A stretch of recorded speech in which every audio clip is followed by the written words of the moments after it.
सच बताऊं आलिया, तुमने तो मुझे दीवाना कर दिया है। बस मेरा दिल करता है मैं यहाँ पर ही आ जाऊँ, तुम्हें बस देखता रहूँ।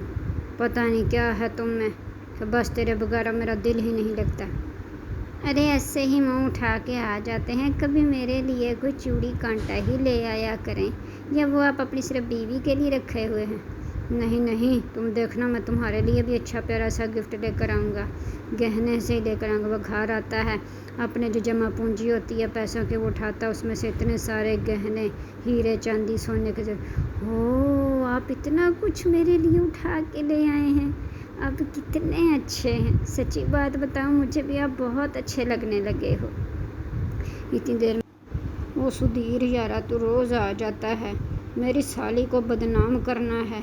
ये क्या तुम आज इतने सारे जेवर ले आए हो, इसको कोई नाम भी दो। ऐसे थोड़ी वो तुम्हारे साथ रहेगी, इस तरह हमारी बेइज्जती है। और तुम रोज़ आ जाते, मुंह उठा के लोग बातें करने लग गए हैं। ओ यार परेशान ना हो, मैं इसके साथ शादी करूँगा। मैं इसलिए इसको पसंद करता, इसलिए इतनी चीज़ें लेकर आया हूँ। मैं इससे शादी करना चाहता हूँ। तो क्या तुम पहली बीवी को तलाक दे दोगे? नहीं, मैं उनको घर के पिछवाड़े में एक घर है, मैं वहाँ पर रखूँगा इनको। इसको तो मैं अकेली को महल में रखूँगा।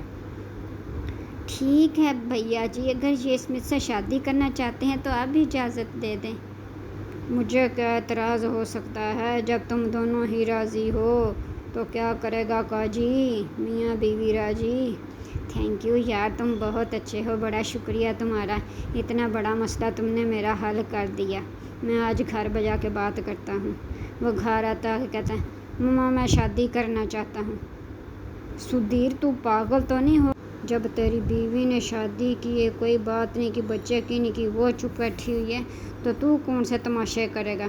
हम तुझे शादी की इजाज़त नहीं देंगे। नहीं दोगी तो मैं खुद कर लूँगा।